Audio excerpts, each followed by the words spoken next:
Saya alhamdulillah tidak pernah berbuat masalah bagi partai. Saya tidak pernah berbuat tidak senonoh, saya tidak pernah mencuri dan korupsi, saya tidak pernah berbuat melanggar hukum dan etika. Saya tidak pernah.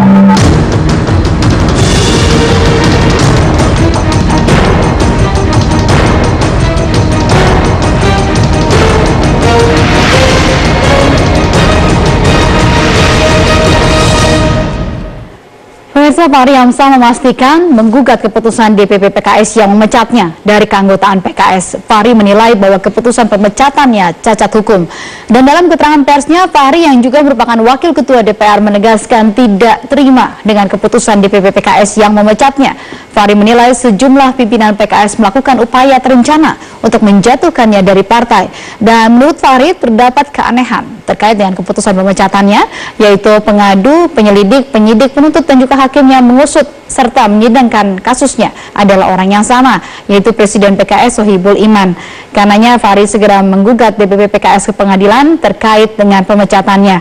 Fahri menegaskan tetap akan menjabat sebagai pimpinan dan anggota DPR selama langkah hukumnya berjalan. Ya.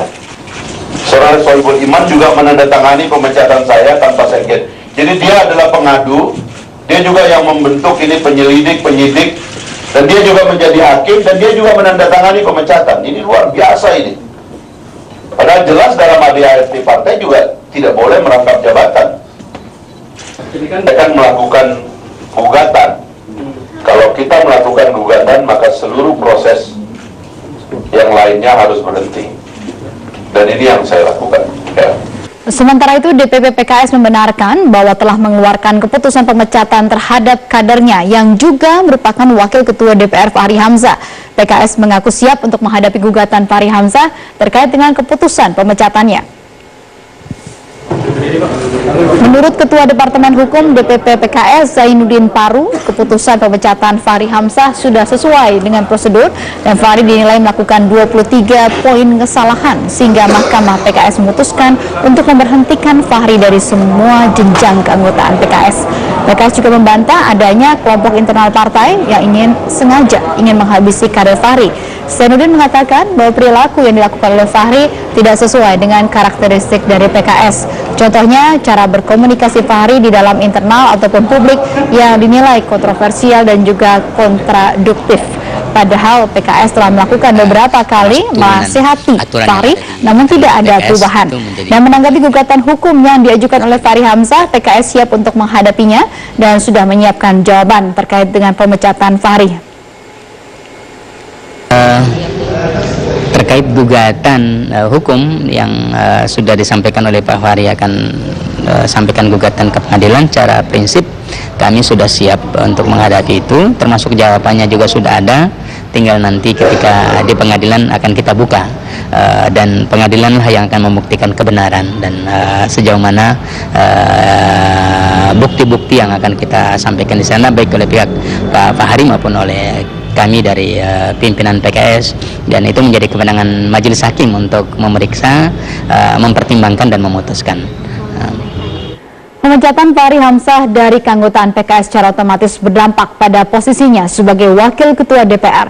Meski demikian, pimpinan DPR mengaku belum bisa untuk membahas pergantian Fahri karena belum menerima surat pemberitahuan pemecatan. Dalam surat berlogo PKS tertanggal 11 Maret 2016, Fahri Hamzah dipecat dari seluruh jenjang keanggotaan Partai Keadilan Sejahtera. Putusan ini dibuat berdasarkan rekomendasi Badan Penegak Disiplin atau BPDO dan telah diputus dalam rapat Majelis Tahkim PKS. Fahri Hamzah menyatakan baru menerima surat pemecatan pada hari Minggu malam.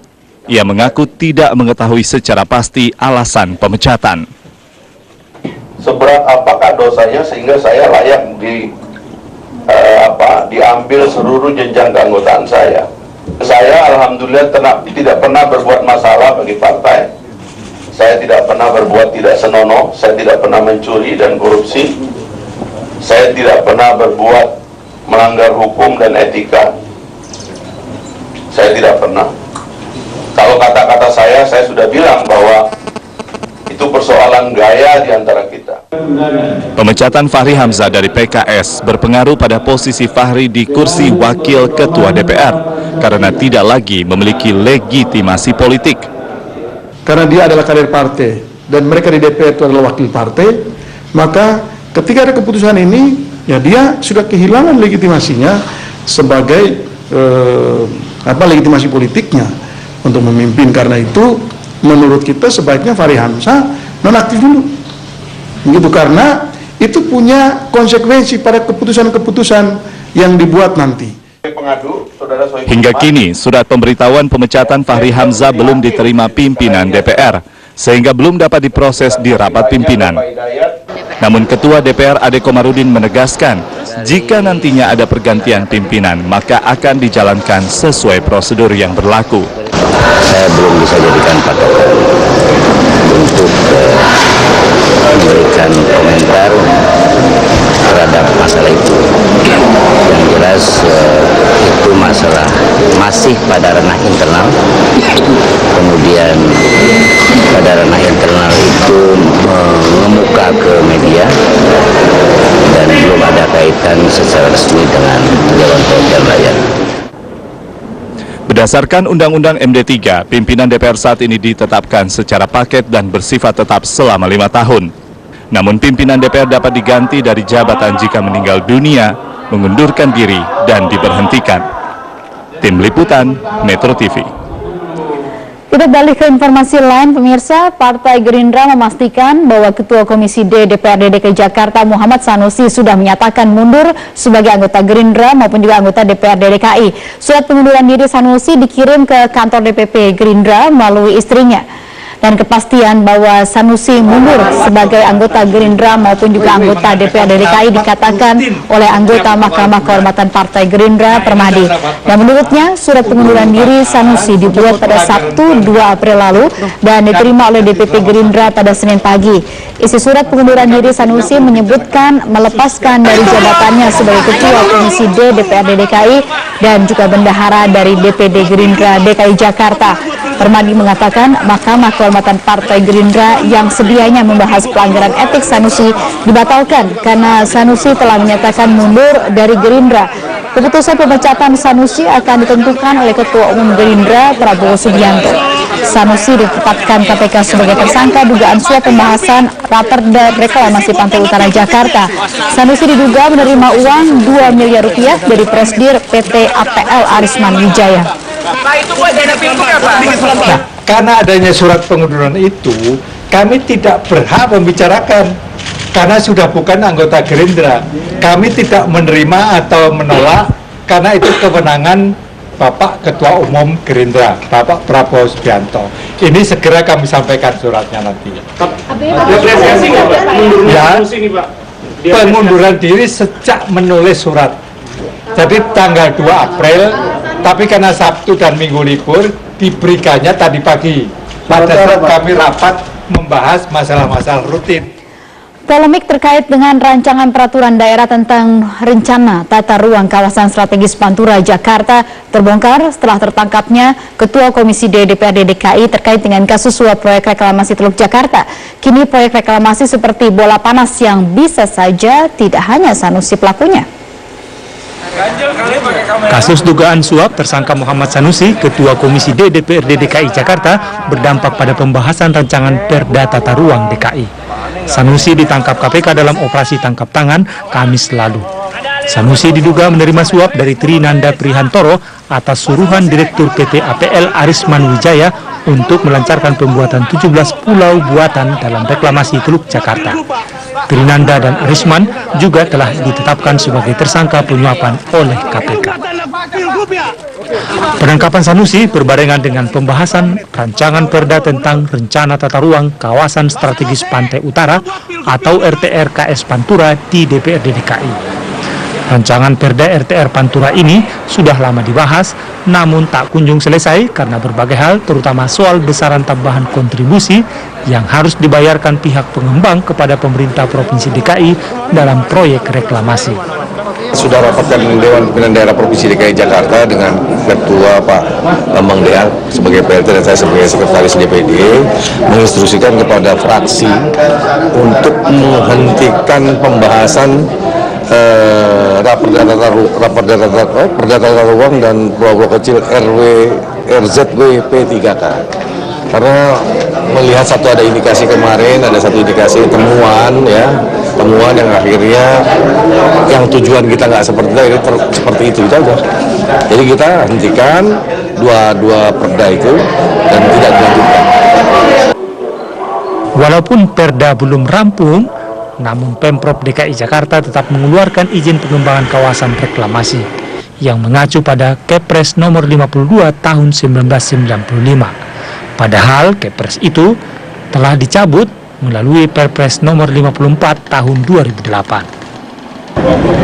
Betul, karena Kepres sudah direvisi, di dalam revisi disebut untuk izin masih berlaku. Iya, kamu baca soal tata ruangnya mengikuti itu, tapi soal perizinan tetap di gubernur. Kamu harus baca.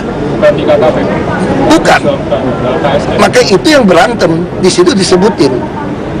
Izin yang lama masih berlaku, kecuali izin baru dari KKP. Makanya saya kalau berdebat soal hukum, Anda bawa aja ke pengadilan. Anda kan bisa gugat saya. Rancangan Perda RTRKS Pantura menjadi kunci pengembangan reklamasi Teluk Jakarta. Sudah berkali-kali pembahasan rancangan Perda ini ditunda, dan kini tertunda lagi berkaitan dengan ditangkapnya Ketua Komisi D DPRD DKI oleh KPK. Padahal pengembangan kawasan reklamasi akan turut terhenti sepenuhnya jika tidak ada perda sebagai payung hukum.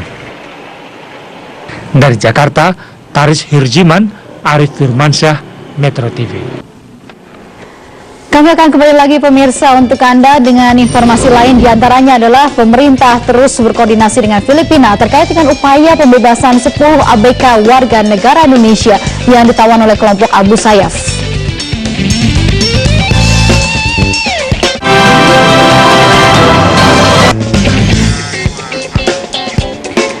Pemirsa, Menteri Luar Negeri Retno Marsudi menyatakan bahwa pemerintah terus menjalin kerjasama dengan pemerintah Filipina terkait dengan upaya pembebasan dari 10 ABK warga negara Indonesia, dan memang menambahkan bahwa keselamatan jiwa ABK menjadi hal yang utama bagi pemerintah.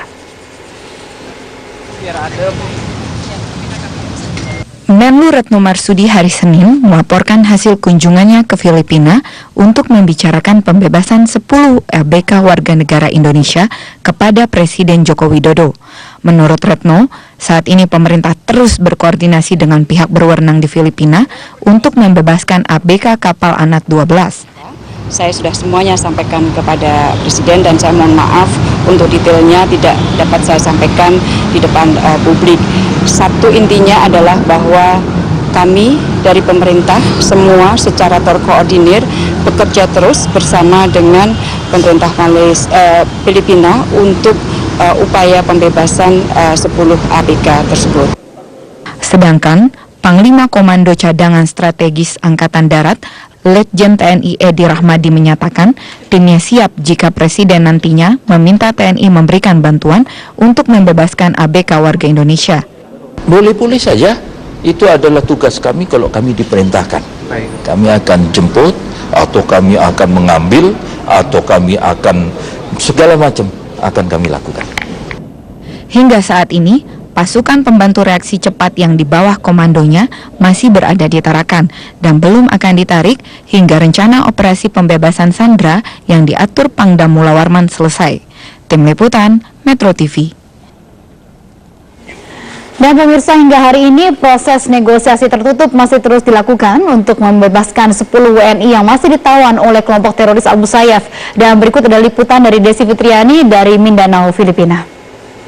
4 hari menjelang batas waktu penyerahan 10 warga negara Indonesia, sampai saat ini masih terus dilakukan negosiasi ataupun opsi-opsi untuk pembebasan 10 warga negara Indonesia tersebut. Dan saat ini saya berada di kawasan Zamboanga Island, tepatnya di pesisir pantai Zamboanga. Kawasan ini yang paling dekat dengan kawasan Kepulauan Sulu, atau sekitar 4-7 jam perjalanan dengan menggunakan kapal cepat ataupun kapal biasa yang bertolak setiap harinya dari Zamboanga Airport tersebut. Dan memang sampai saat ini belum mengetahui secara pasti apakah tanggal 8 April mendatang menjadi batas akhir dari penyerahan 10 sandera warga negara Indonesia, karena memang sebelumnya pihak kelompok Abu Sayyaf memberikan batas waktu tanggal 31 Maret kemudian diperpanjang pada tanggal 8 April, dan apakah mereka akan memperpanjang batas penyerahan uang tebusan ataukah memang ini batas akhir dari kesepakatan mereka sendiri. Sampai saat ini pemerintah Indonesia dibantu oleh pemerintah Malaysia masih terus mengupayakan berbagai opsi-opsi ataupun kemungkinan-kemungkinan agar 10 warga negara Indonesia awak kapal dari Brahma 12 dapat kembali ke tanah air dengan selamat. Dan apakah tanggal 8 menjadi titik kesepakatan yang berakhir dengan keselamatan sandera, karena memang sampai sejauh ini pihak militer dari Filipina sendiri belum memberikan izin kepada militer atau TNI Indonesia untuk memasuki wilayah mereka karena tidak ada undang-undang atau konsekuensi untuk masuknya pasukan asing ke Indonesia. Dan kita masih menunggu karena semua operasi yang dilakukan atau negosiasi yang dilakukan secara tertutup. Dari kawasan Zamboanga, Mindanao, Filipina Selatan, Desi Fitriani, Azizul melaporkan. Informasi lain masih akan kami hadirkan untuk Anda di Top News sesaat lagi.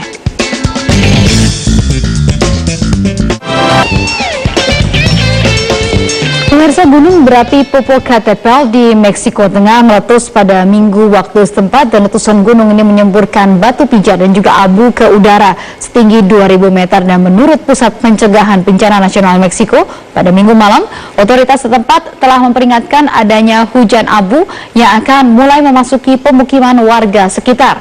Dan sementara itu, kubah lava besar yang terbentuk pada Januari lalu telah rusak selama letusan terakhir ini. Gunung yang juga dikenal dengan sebutan Don Goyo ini memang merupakan gunung berapi yang paling aktif di Meksiko.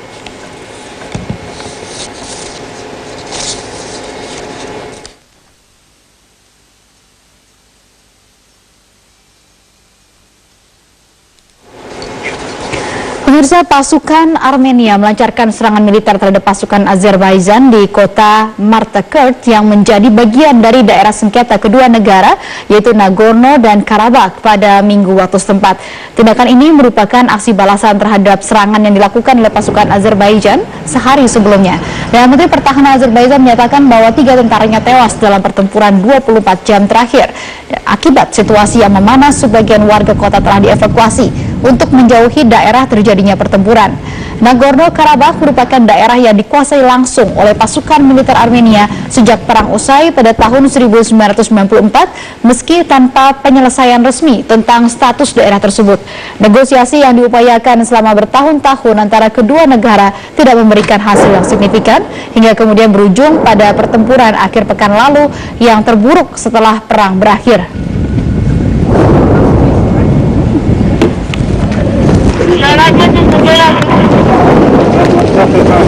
Pemirsa, ribuan orang berkumpul di kota Warsawa, Polandia untuk memprotes pengetatan undang-undang aborsi nasional pada Minggu waktu setempat dengan slogan "Not to go the torture of women". Aksi ini dipengaruhi oleh kampanye larangan seutuhnya terhadap aborsi oleh Gereja Katolik Roma yang juga didukung oleh Perdana Menteri Beata Szydło dan juga pemimpin partai berkuasa. Pengunjuk rasa menilai jika undang-undang sama sekali tidak memperbolehkan aborsi, maka kebijakan ini bisa berujung pada kematian dari sang ibu atau memaksa mereka pergi ke luar negeri untuk menjalankan aborsi. Dan lebih jauh, draft revisi juga akan membatasi akses atas prosedur pemeriksaan sebelum aborsi. Sejauh ini undang-undang yang masih berlaku menyatakan bahwa aborsi dilegalkan dengan 3 syarat, yaitu jika kehamilan membahayakan sang ibu, jika merupakan hasil dari tindakan kriminal, dan jika janin bermasalah. No, życie, to tak dobrze brzmi, pro-life. Będziemy walczyć o obronę życia. Fajnie brzmi, nie? Dobrze jest walczyć o obronę życia, szczególnie kosztem czyjegoś zdrowia i czyjegoś życia.